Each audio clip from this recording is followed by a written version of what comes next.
प्रेक्षकांनो नमस्कार. विघ्न टाइम्समध्ये आपलं मनपूर्वक स्वागत. लोकसभेच्या निवडणुकीचं पडघम सुरू आहे, प्रचार जोरदारपणे सुरू आहे. यावर्षी दुष्काळी परिस्थिती आहे, लोकांना पिण्याच्या पाण्याची गंभीर समस्या आहे. माणिकडोह धरणामधलं पाणी नगर आणि सोलापूर तालुक्यासाठी सोडलं जातं आहे अशा प्रकारची माहिती मिळते. आपल्यासोबत जुन्नरचे आमदार शरददादा सोनवणे आहेत. त्यांनी काल त्या ठिकाणी पाणी कुठल्याही परिस्थितीमध्ये आपण नगर आणि सोलापूरला जाऊ दिलं जाणार नाही तशा प्रकारचं नियोजन केलं. रात्री 2 वाजेपर्यंत जुन्नर पोलीस स्टेशनला तळ ठोकून होते.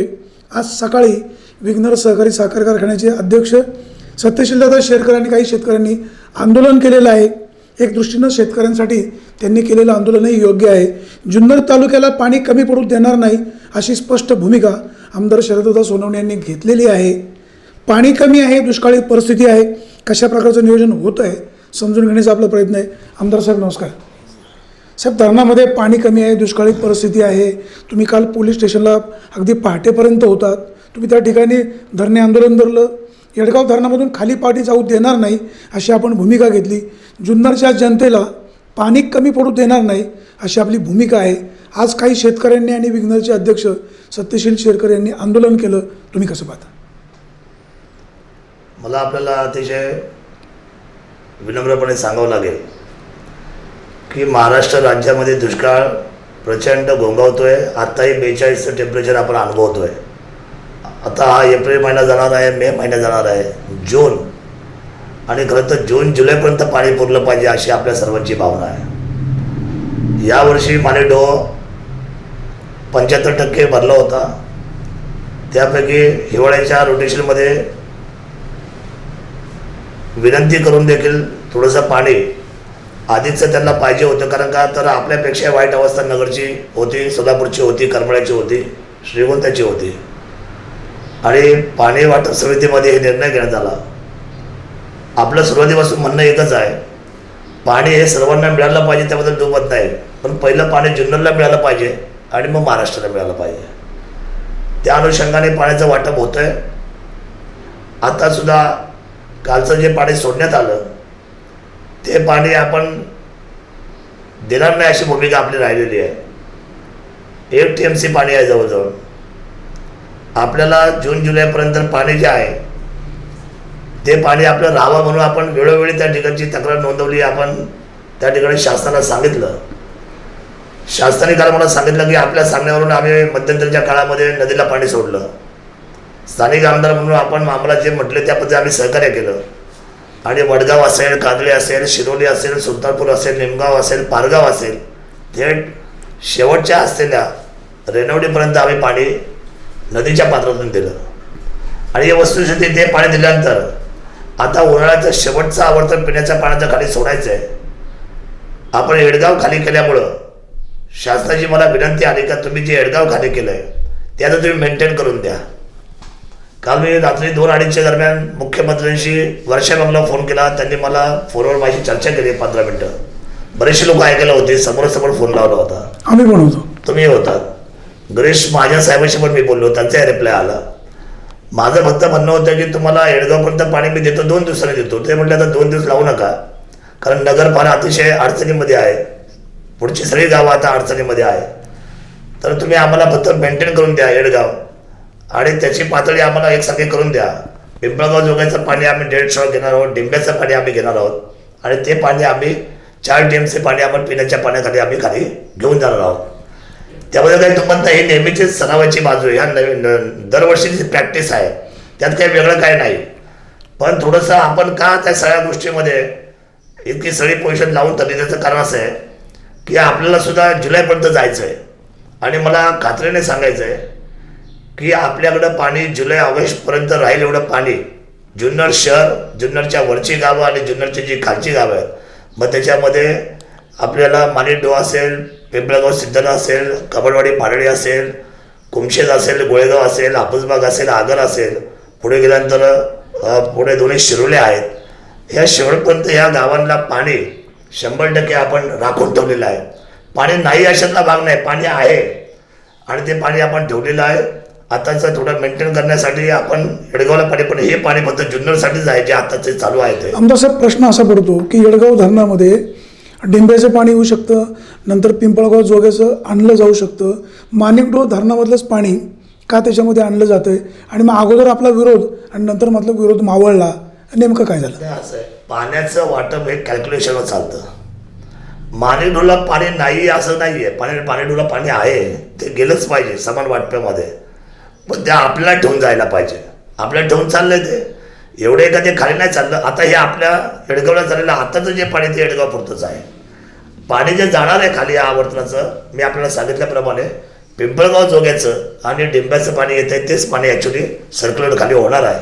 फक्त पातळी मेंटेन करण्यासाठी येडगावची आणि उद्या भविष्यामध्ये येडगावच्या जवळपास जेवढ्या काही लोकांच्या त्या ठिकाणी पिण्याचे स्रोत आहेत, त्यानंतर जनावरं आहे, चारा आहे, या सगळ्यासाठी येडगावकरांना सुद्धा जुलैपर्यंत पाणी पुरलं पाहिजे ही भावना आहे. त्यामुळे आजचं पाणी याला आपलं रोटेशन नाही, त्याला विरोध नाही आपला. शेतकऱ्यांना मी विनम्रपणे सांगू शकतो की आपल्याला भीती राहायला पाहिजे. मी भीतीच्या सोबत नाही, कारण तुम्हाला आपलं पाणी आपल्याला राहायला पाहिजे, आपली काळजी व्हायला पाहिजे, आमदारांची खुर्ची आपल्या संरक्षणासाठी उभी राहायला पाहिजे. हे वास्तव्य आहे, खरं आहे. सत्यशील दादा शेरकर असतील किंवा अजूनही काही लोक असतील, जे लोक शेतकऱ्यांच्या हिताचं बोलतात त्यांची पाठराखण मी करतोच आहे. शेतकरी आहे म्हणून आपण आहोत आणि शेतकरी सोडून आपल्याकडे दुसरं शेती सोडून तर काही नाही आहे. त्यामुळे आंदोलन करताना जो काल आंदोलन केलं, आजही काही आंदोलन झालं, मी पोलिसांशी काल बोललो की तुम्ही ते सगळं आंदोलन जे आहेत ते आंदोलन तुम्ही अतिशय पॉझिटिव्ह घ्या, सकारात्मक घ्या. त्यांना तुम्हाला आहे ते सगळ्या असलेल्या त्यांच्या प्रतिक्रिया समजून घेऊन त्यांना अटक करून त्यांना 15-20 मिनिटांमध्ये त्यांना रिलीव्ह सुद्धा करा. तुमची जे काय आहे प्रोसिजर ते सगळी करा, पण मात्र त्यांना शेतकऱ्यांना आमच्या पुढे त्रास होणार नाही, त्यांचा सन्मान ठेवा. मी शेतकऱ्यांचं त्या ठिकाणी पाठराखण करतो. हा तुमचा मेसेज सरकारपर्यंत जातोय, आनंद आहे. मी प्रतिनिधी काम करतो. शेवटी माझा व्हॉइस म्हणजे माझा शेतकरी आहे, माझा आवाज माझा शेतकरी आहे. उद्या 10,000 लोक जमली तर ती ताकद मला मिळणार आहे उद्यावरती आमदार मांडायला. साहेब, तुम्ही असं मागे महिन्यापूर्वी म्हणाला होता की माणिकडोह धरणामधून मी आता खाली पाणी सोडू देणार नाही. आता पाणी सोडलंय, मग कुठंतरी शेतकऱ्यांमध्ये किंवा बाकीची मंडळी कुसबुस वेगळ्या पद्धतीने करतात. नाही, हा समजून घ्यायचा भाग आहे. पाणी खाली जातच नाही, पाणी जाते कुठे? पाणी येडगावला जाते. येडगावचं पाणी पुन्हा खाली जाणारच आहे. येडगावचं पाणी लाईव्ह स्टॉकला खाली जाणार आहे. आपलं पाणी जे आता आपण येडगाव खाली कुणासाठी केलं? शेतकऱ्यांसाठी, आपल्या शेतकरी, आपल्या शेतकऱ्यांसाठी केलं ना. नदीचं बरोबर. पाणी, नदीचं पाणी आपण आपल्या शेतकऱ्यांना दिलं. मानेडोहचं पाणी शेतकरी आपले जुन्नर वापरण्यासाठी आपण अधिकारामध्ये आहोतच ना. त्यामुळे हा समजचा भाग आहे. काही लोकांना याची शेतकऱ्यांच्या चांगल्या गोष्टीची भूमिका मांडत असतात. काही शेतकऱ्यांना त्या ठिकाणी प्रमुख पद्धतीने समजून घेतलं का त्यांना या गोष्टी लक्षात येतात. काही लोकांचा मात्र त्या ठिकाणी वेगवेगळ्या पद्धतीचा त्यांच्या सर्वांचा फायदा घेतला जातोय. पण माझं विनम्र सांगणं आहे, शेतकऱ्यांना पाणी राखून ठेवलेलं आहे. जुलैपर्यंत पाणी कमी पडणार नाही. आताचं पाणी येडगाव धरण मेंटेन करण्यासाठी येडगाववाल्यांना पण आपण जपलं पाहिजे. येडगावच्या आजूबाजू जेवढी लोक आहेत त्यांना आपण समजून घेतलं पाहिजे. आणि पाणी जे खाली जाणार आहे ते सगळं पाणी जे जात आहे ते पिंपळगाव जोगा प्लस डिंब्या अशा पद्धतीचं आवर्तन आता चालू होणार आहे येत्या 10 तारखेपासून. त्यामुळे बिलकुलही आपण त्याच्यामध्ये निश्चिंत राहा. शेतकऱ्यांना मी सांगितलं की मी स्वतः आग्रही पाण्याच्या बाबतीमध्ये, आणि असं काही होणार नाही. आता यावर्षीचा दुष्काळ मोठा आहे तसं पाहायला गेलं तर, त्यामुळे लोकांना चिंता, जनतेला चिंता, शेतकऱ्याला चिंता असं साहजिक आहे. पण माझ्या शेतकरी बांधवांना, बंधू भगिनींना सांगायचं आहे, काळजी करू नका. आणि तुमचं आंदोलन जे आहे ते व्यवस्थेला धरून आहे, तुमचं रास्त आहे आणि मी शेतकऱ्यांच्या पाठीमागे ठाम आहे, एवढं मला सांगायचं. आमदार साहेब, धरणामध्ये पाणी कमी आहे, बाष्पीभवन होण्याची शक्यता आहे.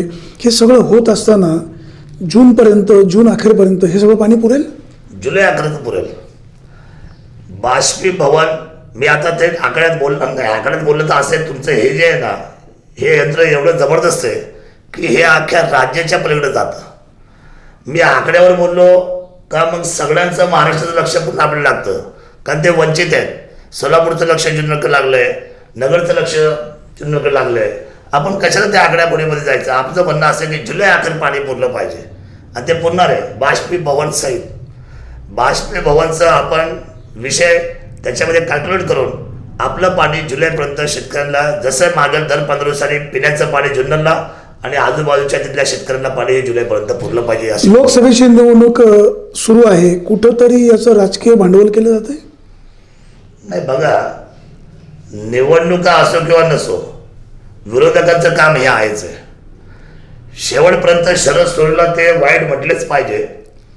मला ते नियोजन जमत नाही, त्यांना ते काही कळत नाही, त्यांना त्याचे ते होणार नाही, हे त्यांनी म्हटलंच पाहिजे. ते त्यांचं काम आहे. ते त्यांचं आयुष्यभर कुठलंही वर्ष असलं, कितीही पाणी असलं, पाण्याचं नियोजन असलं का ते लोक, माझ्या माहितीप्रमाणे ह्या 5 वर्षामध्ये मी जे शेतकऱ्याबरोबर काम करतोय, सगळ्या शेतकऱ्यांना पाणी फुलफिल मिळते. प्रत्येकाचे उत्पन्न चांगले चालू आहे. प्रत्येकाला पाण्याचा सोर्स चांगला आहे. आपण वेळोवेळी जशा, आणि माझ्याशी डायरेक्ट शेतकरी अटॅच आहे, मध्यस्थी कोण राहिलं नाही. आणि आंदोलनकर्त्याबरोबर जे असतात ते सर्व शेतकरी असं असणं काही भाग नाही. आता विरोधकाचे काही कार्यकर्ते पण असतात, पण ते सुद्धा आपलेच माणसं आहेत ना. त्यांचं कामच आहे, त्यांचा तो धर्मच आहे, त्यांनी ते केलंही पाहिजे. पण तो एक गोष्ट मी सांगतो, पाण्याच्या बाबतीमध्ये बोलायचा अधिकार शेतकऱ्यांच्या बाबतीमध्ये कुणाला आहे? ज्यांचा आत्मसन्मान ह्या आपल्या व्यवस्थेमध्ये ज्यांनी शेतकऱ्याच्या हिताच्या दृष्टीने उभा केला असेल त्यांनी. या पाण्याच्या बाबतीत मी पाहिलंय की ज्या ह्या धरणाच्या असलेल्या जेवढ्या काही त्यांच्या जे हे आहे, कालवा आहे, त्या सर्वांच्या कालव्याच्या बाबतीमध्ये आज जी निरागसता किंवा आज जे पाण्याचं नुकसान होतं किंवा जे पाणी टिकत नाही किंवा जो आपल्याला वेळ लागतोय पाणी आणायला, त्याचं एकमेव कारण म्हणजे की ह्या आस्तरीकरणामध्ये झालेला भ्रष्टाचार.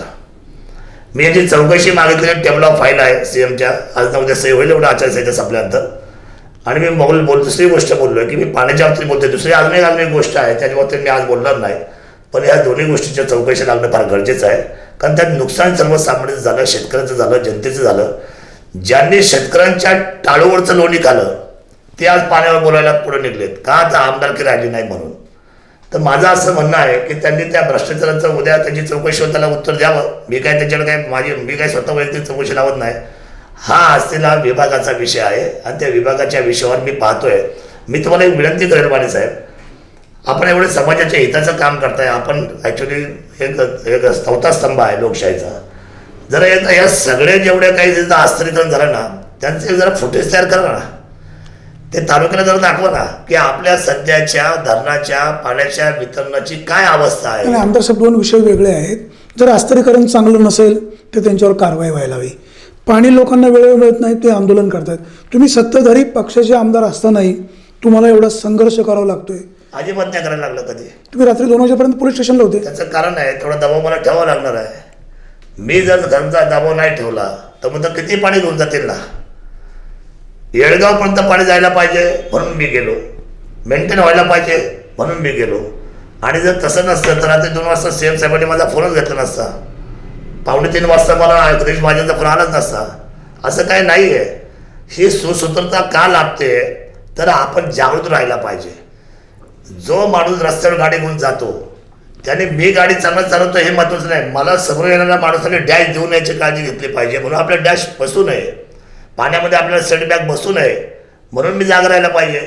आणि जर मी माझ्या शेतकऱ्यांसाठी, माझ्या जनतेसाठी नाही जागा राहिलो तर माझ्या आमदारकीचा काय फायदा आहे. त्यामुळे संघर्ष काय नाही आहे. चर्चा होणार, पाण्याचं नियोजन होतं आहे, पाणी चांगल्या पद्धतीने मिळतं आहे आणि पाणी पूरक आहे. पाणी आपल्याला जुलै अखेरपर्यंत सर्व लोकांना पुरेसं आहे. जुन्नरकरांना तुम्ही जुलै अखेरपर्यंत पाणी द्यायचं असं म्हणताय. तुम्ही पाणी द्याल अशी आम्हालाही खात्री आहे आणि जनता आशा बाळगून आहे.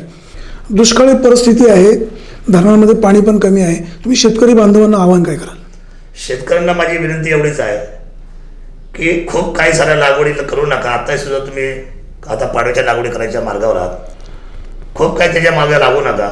मर्यादित राहा, मोजकं करा. पाणी शेवटी पाणी असेल तर सर्व काय होईल. पाणी आहे सुद्धा आपल्याकडं, पण ते पाणी थोडंसं मर्यादित आहे याचा विचार करा. अफवावर विश्वास ठेवू नका. राजकारणी माणसांच्या नेतृत्वाच्या पाठीमागं फिरू नका. बोलणं करायला आमदार सक्षम आहेत, तुमच्या बरोबर आहेत. मी तुमच्या हिताच्या निर्णयासाठी या ठिकाणी सरकारबरोबर नेहमी माझं बोलणं चालू ठेवलेलं आहे. अधिकारी या ठिकाणी बसून आहेत. चर्चा आमच्याशी करा आणि जे ज्या लोकांना तुम्हाला काय काय म्हणणं असेल, त्याचा काय डाऊट्स असेल तर माझ्याशी बघा. खूप लोकांनी फोन केले शेतकरी म्हणून आणि त्यांच्याशी मी वारंवार बोलत गेलो. येडगावच्या धरणातले जेवढे शेतकरी होते आणि उभ्या मानेडोच्या लाईनमध्ये जेवढे शेतकरी होते त्यांनी खूप सरांनी माझ्याशी फोनवर चर्चा केली. मी त्यांना सांगितलं, त्यांना विषय कळला, ते शांत राहिले. शेवटी अंतिम जबाबदारी म्हणून त्यांना जो विश्वास द्यायला पाहिजे तो विश्वास तुम्हाला माझ्याकडून कायम राहील. माझ्या शेतकरी बंधू आणि भगिनींना माझ्या हात जोडून नम्र विनंती आहे का ही तुमची जबाबदारी माझ्याकडे सुस्पष्टपणे मी स्वीकारलेली आहे. कुठल्याही पद्धतीमध्ये जुलैपर्यंत पाऊस हे पुढचा येतपर्यंत आपल्याला पाण्यापासून वंचित ठेवलं जाणार नाही.